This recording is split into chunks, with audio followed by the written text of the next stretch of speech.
And really, when the parents go out and talk about you, it's just like our customers talk about us. Yeah. That's when that advocacy helps school districts. We are surrounded by content. Content shapes who we follow, how we lead, what we buy, and even what we believe. Welcome to the Content Generation Podcast, a Class Intercom production where we focus on the stories that come to life in schools all over the world.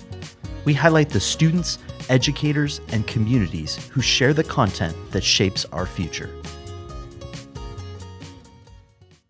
Hi, Dr. Jill here from Class Intercom, and I'm so excited to welcome you back to the Content Generation Podcast. We are live from the Texas School Public Relations Association Conference here in San Antonio, and I'm very excited to be with Anupama Vaid from ParentSquare, the founder, the brainchild, the woman behind it all. But yeah, I love San Antonio. I've been here a few times. You've been here a few times before too? Yes, I've been here a few times. The first time I came was when we were very young as a company. It was at ISTE San Antonio about, I don't even know, like 7-8 years ago. So yeah, fantastic. Yeah, I fell in love with the Alamo and the people. Yeah. It's really amazing. And last year we had our ParentSquare retreat here. So, okay. Yeah. Yeah, well, it's a beautiful city. We're having some nice weather where the rest of the country is not. So it's nice to be here and enjoy all the things that San Antonio has to offer. So yeah, I don't know how much you'll get to do that with the conference. I hear it's a packed agenda. It is a packed agenda, but we'll make our way down. The river walks right out the door. So it is. So definitely hope to take in a little bit of sunshine. You cannot miss it. One thing I love about ParentSquare is that the mission-mindedness of really serving the schools and the families, because we're all in this together, right? Like parents are sending the best they got to school every day, and we're there to serve them and too. Everybody has such good intentions. Yes. Like, they really, as a parent, we all want the best for our kids. But not everybody knows how to do that. And for some of our families, even their culture is different, right? Yes. School is different, home is different. So how do you involve them? And, obviously, as we got into it, we got very focused on what research is out there.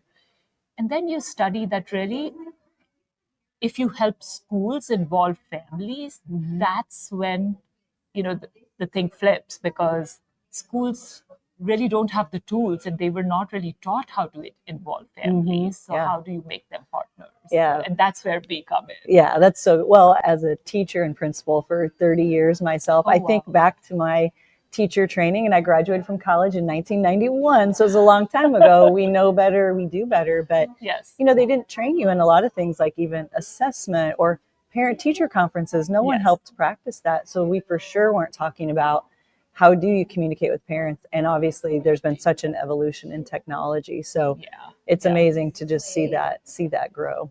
So you mentioned the pandemic, which is something we made us all pivot. Besides that, what are some other maybe barriers or things that you've had to overcome with the building of the company, those types of things? Every stage of a company is different, right? This January, we celebrated 14 years. It's amazing. Of the launch. Congratulations. Thank you. And I would say, honestly, every stage has been difficult, but really learning from the schools and listening to what they say and how the product evolves. We say, hey, you define the roadmap, and this learning is important. And obviously, as we build the company, the other thing that is very, very important is that you retain the culture in the company. Yeah. So, that's very important for, especially when, we just, got a really big company, Remind, into the fold. Yeah. And we really, so the two companies, the other one was Gabbard, which is websites. And so as we brought in these companies, we really wanted everyone to feel like one company, and we wanted the product to look like one company.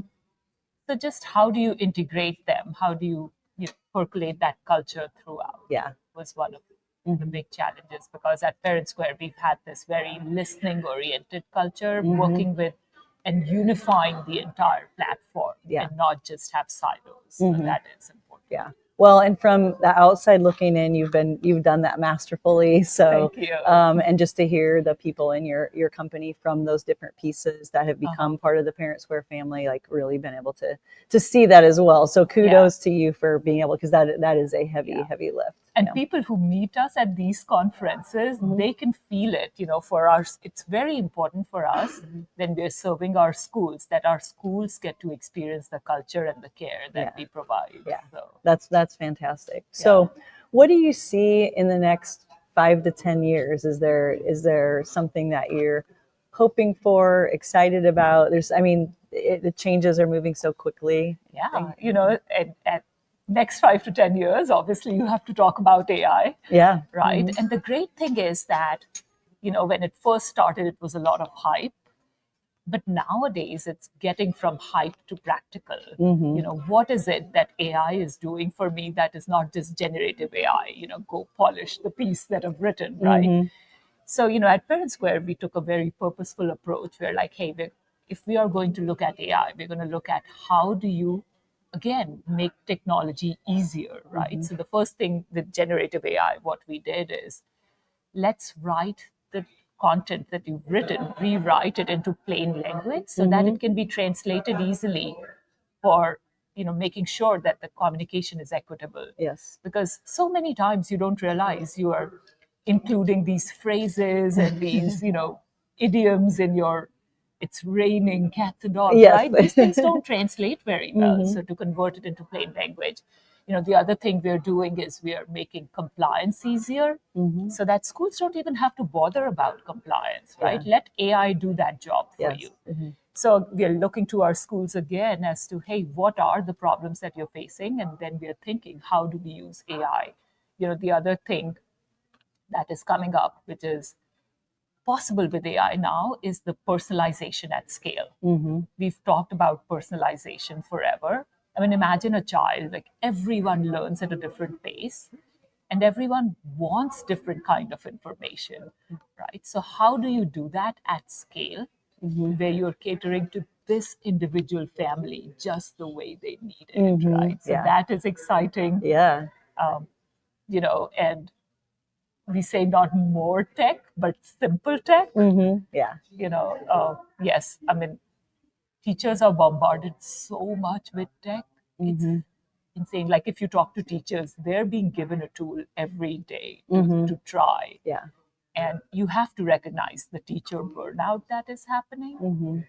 So hopefully, we're able to simplify all of that, streamlining into one tool so that one thing looks like the other thing and the third thing and the fourth thing so that it's easy. Yeah. And I love that so much because we do know that we are reaching really pandemic proportions of teacher shortages and quality teachers and supporting them in it so they can continue to do it, because the things they deal with on a personal level, relationship level, and then we ask them to personalize every lesson for every student every day, and that sounds wonderful, but to actually do that is mind-boggling, honestly. So I just love if we can harness the technology to help us then be more relational, because we can spend our time, being relational and human with our students. And teaching the students rather than trying to figure out how technology works.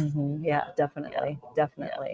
Well, as we wrap up here, is there anything that you want to make sure and share that we haven't talked about already?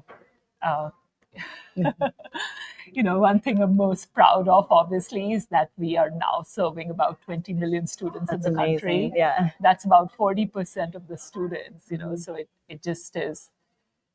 As I said, it's the love of the school districts who share with us what they need, and other districts see it. So if if there are any districts out there who are looking to improve parent engagement, and engagement is something that is very, very important to us. Not just, I say we take parents from informed, where they're we are reaching 100% of the families, which is very important, to involved, where we are doing the two-way communication, inviting them to participate, and then taking them to engaged, where they are truly, valuing the education and they're becoming advocates and partners for the school districts. And really, when the parents go out and talk about you, it's just like our customers talk about us. Yeah. that's when that advocacy helps school districts, right? So that's what they want, and that's what ParentSquare brings. But I really encourage schools to talk to other schools about ParentSquare. We're also introducing a product on chronic absenteeism to help kids. There's ParentSquare Pay that we just launched. So bringing everything in one platform is what we're doing. Yeah. Well, and I said wrap up, but we should touch on chronic absenteeism just a little bit. I know I mentioned to you, I went to a session just last week on that. That was a problem, a challenge that was near and dear to me when I was a high school principal, because you want kids there and there's reasons why they're not coming in the door. And a lot of times we think we know the reason, but we don't. And so is there anything else you want to share, just how ParentSquare is really addressing that issue? So, for us, it's very important. Obviously, we've been doing family engagement for a long time. And really the measure of family engagement is, are students engaged, right? So that's what you want family engagement for. So what we are doing is we are using the data that we already have with family engagement. We're using AI to identify families who are really, may not be as engaged. And how do you then personalize reaches to them? How do you, go from, a tier 1, which is universal engagement, to how do you get those families back on track? So that is very, very important. So, working with the school districts, not just reactively address chronic absenteeism, but proactively figure out, like, hey, these are the students who may be at risk. Yeah, and getting everybody involved, because again, we already mentioned everybody wants the best for those kids, that we all have great intentions.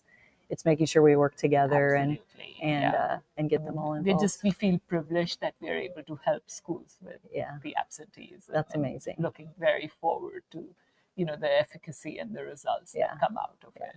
Well, I love the work you do, and definitely I look up to you just as a mom, as someone who impacts education, and just seeing a problem and not complaining about it, but seeking a solution. And you've built something really, really special, and care about that. And it's the people that I really care about that you're helping. And so can't say enough about you and your company, and just really appreciate you taking some time to have a conversation today. Thank you so much. I mean, we've loved working with Class Intercom. So thanks for all the work that you do, getting students out there, their voices out there. So important. Yeah, you bet. Well, thanks so much for being here today, and appreciate you being on the podcast.